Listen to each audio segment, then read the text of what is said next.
तो ईरान और इजराइल 12 दिन के जबरदस्त टकराव के बाद अब एक संघर्ष विराम है, 24 जून से लागू है। हाँ, लागू तो है, लेकिन खबरें बता रही हैं कि ये मतलब काफी नाजुक है, टिकाऊ शायद ना हो। बिल्कुल, आज हम इसी पर थोड़ी गहराई से बात करेंगे। हमारे पास जो भी रिपोर्ट्स, लेख हैं, उनके आधार पर समझने की कोशिश करेंगे कि असल में चल क्या रहा है। जी, फोकस रहेगा ये हालिया संघर्ष, ये संघर्ष विराम कितना पक्का है, और हाँ, अमेरिकी कोशिशें भी। हाँ, वो कूटनीति वाली बात, अगले हफ्ते परमाणु बातचीत की बात है और शायद कुछ प्रतिबंधों में ढील। बिल्कुल, ईरान का परमाणु कार्यक्रम, उस पर लगाम लगाना और बदले में तेल प्रतिबंधों में थोड़ी नरमी, शायद ये लक्ष्य बताया जा रहा है। और साथ में ये भी देखेंगे कि दोनों तरफ नुकसान कितना हुआ है, कौन से हथियार इस्तेमाल हुए, डिफेंस सिस्टम्स कैसे काम किए, और इसका पूरे इलाके की रणनीति पर क्या असर पड़ रहा है ना? बिल्कुल, वही सबसे अहम है। ठीक है, तो शुरू करते हैं संघर्ष विराम से। कागजों पर तो शांति है 24 जून से, पर जमीन पर क्या है? क्या ये टिकेगा? देखिए, अमेरिकी राष्ट्रपति ट्रंप कह रहे हैं कि उन्होंने मध्यस्थता की है और ईरान के साथ परमाणु बातचीत का रास्ता खोला है। लेकिन सच्चाई ये है कि तनाव तो बना हुआ है। रुक रुक कर मिसाइल हमले, जवाबी कार्रवाइयां, इनकी खबरें आई रही हैं। अच्छा, मतलब पूरी तरह शांत नहीं है? नहीं, बिल्कुल नहीं। और कुछ सूत्र तो ये भी कह रहे हैं कि इजराइल जो अंदर तक जाके हमले कर रहा था, वो तभी रुके जब अमेरिका का, मतलब ट्रंप प्रशासन का भारी दबाव पड़ा। ओहो, तो ये दिखाता है कि ये ठहराव शायद रणनीति का हिस्सा ज्यादा है। हाँ, बिल्कुल, शायद इरादे नहीं बदले हैं, बस वक्त लिया जा रहा है। स्थिति बहुत अस्थिर है। और इस अस्थिरता की कीमत वो भी तो चुकानी पड़ी है। नुकसान के आंकड़े क्या कहते हैं? नुकसान, हाँ, वो काफी गंभीर है। ईरान की तरफ देखें तो उनके स्वास्थ्य मंत्रालय का आंकड़ा है करीब 610 मौतें। 610? हाँ, लेकिन एक स्वतंत्र मानवाधिकार संस्था है HRANA, वो ये आंकड़ा 974 तक बता रही है। अरे बाप रे, काफी अंतर है। जी, और घायलों की संख्या भी 3400 से 4700 के बीच है। इसमें आम नागरिक भी हैं और IRGC, मतलब रिवोल्यूशनरी गार्ड्स के लोग भी। और इसमें वो बात भी थी कि कई बड़े कमांडर और वैज्ञानिक भी मारे गए। हाँ, ये बहुत अहम है। कई सीनियर IRGC कमांडर और परमाणु वैज्ञानिक। इसका सीधा असर उनकी सैन्य क्षमता और परमाणु कार्यक्रम पर पड़ सकता है। ये सिर्फ नंबरों का खेल नहीं है। सही बात है। और दूसरी तरफ इजराइल में क्या स्थिति रही? इजराइल में नागरिकों की मौत का आंकड़ा करीब 28 बताया जा रहा है, लेकिन घायल 3000 से ज्यादा हैं। 3000 घायल, ये भी बहुत बड़ी संख्या है। हाँ, मतलब हमलों का असर बहुत व्यापक था। लोगों में डर फैला। तेल अवीव, हाइफा, बेरशेबा जैसे बड़े शहरों में काफी नुकसान हुआ है इमारतों को। और वो अस्पताल वाली खबर भी थी शायद, बेरशेबा में। हाँ, बिल्कुल, बेरशेबा का जो बड़ा सोरोका अस्पताल है, उस पर भी हमला हुआ। तो ये दिखाता है कि ईरान भले ही उतनी जाने ना ले पाया हो, पर नुकसान पहुंचाने और लोगों की जिंदगी अस्त व्यस्त करने में वो कामयाब रहा। यहाँ हथियारों की बात करनी होगी। ईरान ने इतनी मिसाइलें, ड्रोन दागे, सैकड़ों की संख्या में। हाँ, आंकड़े बताते हैं करीब 550 से 590 बैलिस्टिक मिसाइलें और 1000 से ज्यादा ड्रोन। ये तो बहुत ज्यादा है। बिल्कुल, लेकिन फिर तकनीक का पहलू आता है।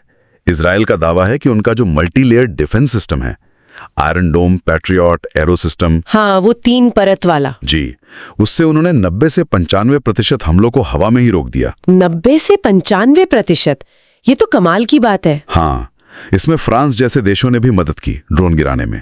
तो ये इजरायली डिफेंस की काबिलियत तो दिखाता है, पर यह भी कि ईरान कितना बड़ा हमला कर सकता है। लेकिन इजराइल और अमेरिका सिर्फ बचाव तो नहीं कर रहे थे, जवाबी कार्रवाई भी हुई। हाँ, बिल्कुल हुई। उन्होंने ईरान के परमाणु और सैन्य ठिकानों पर हवाई हमले किए। बंकर बस्टर बॉम्बों का जिक्र है, जो जमीन के नीचे बने बंकरों को तबाह करते हैं। और मोसाद के ड्रोन हमलों की भी बात है। अच्छा, गुप्त हमले भी? जी। आकलन यह है कि इससे ईरान का परमाणु कार्यक्रम कुछ महीने पीछे चला गया। मतलब पूरी तरह खत्म नहीं हुआ, पर झटका लगा है। कुछ महीनों का झटका, लेकिन सालों का नहीं। और ईरान की प्रतिक्रिया क्या रही इस पर? वो IAEA वाली बात क्या है? हाँ, ये गंभीर मोड़ है। ईरान ने IAEA यानी अंतर्राष्ट्रीय परमाणु ऊर्जा एजेंसी के साथ अपना सहयोग सस्पेंड कर दिया है। ओ, ये तो बड़ी बात है। जी, IAEA और UN ने पहले ही चेताया था कि ईरान ने हमलों से ठीक पहले कुछ अहम परमाणु सामग्री हटाई थी। अब सहयोग रोकने का मतलब है कि अंतर्राष्ट्रीय निरीक्षक जांच नहीं कर पाएंगे। तो मतलब वो अब क्या कर रहे हैं, ये पता लगाना मुश्किल होगा। बिल्कुल, और यहां तक कि ये बात भी चल रही है कि ईरान शायद NPT परमाणु अप्रसार संधि से ही बाहर निकल जाए। अरे, ये तो बहुत खतरनाक हो सकता है। हाँ, ये वैश्विक सुरक्षा के लिए बहुत बड़ा खतरा है। और इस सब के बीच पूरे इलाके में क्या हो रहा है? अमेरिका की मौजूदगी, दूसरे तनाव। अमेरिका ने अपनी नौसैनिक और हवाई मौजूदगी बढ़ाई है इलाके में, शायद ताकत दिखाने के लिए या आगे कुछ होने से रोकने के लिए। कतर में एक अमेरिकी बेस पर ईरान का एक छोटा मिसाइल हमला भी हुआ था। अमेरिका ने जवाब दिया, पर कोई जानी नुकसान नहीं हुआ। अच्छा। और यमन से हूती विद्रोहियों के ड्रोन हमले जारी हैं। इजराइल गाजा में हमास से निपट रहा है, मतलब तनाव चारों तरफ फैला हुआ है। ठीक है, तो अगर हम पूरी स्थिति को समेटें, एक बहुत ही नाजुक संघर्ष विराम, अमेरिका की कोशिशों से अगले हफ्ते परमाणु बातचीत, दोनों तरफ भारी नुकसान, ईरान में 600 से लेकर करीब 1000 मौतें, इजराइल में 28 मौतें, पर 3000 से ज्यादा घायल। हाँ, और आधुनिक हथियारों का इस्तेमाल और उतना ही आधुनिक डिफेंस भी, वो 90-95% इंटरसेप्शन वाला। और सबसे चिंता की बात, ईरान अपने परमाणु कार्यक्रम को झटका लगने के बाद भी उसे और तेज करने की बात कह रहा है। बिल्कुल सही। ये सिर्फ दो देशों का मामला नहीं है, इसमें अमेरिका जैसी ग्लोबल पावर शामिल हैं, परमाणु अप्रसार की चिंताएं हैं, IAEA, NPT, ये सब जुड़ा हुआ है।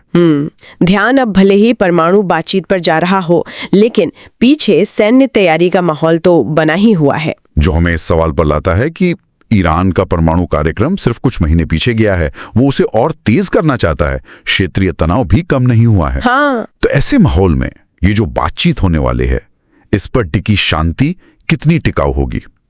क्या ये सच में शांति का रास्ता है या सिर्फ अगले टकराव से पहले थोड़ी सांस लेने का मौका? ये बहुत बड़ा सवाल है और इसका जवाब शायद आने वाले कुछ हफ्तों या महीनों में ही मिलेगा।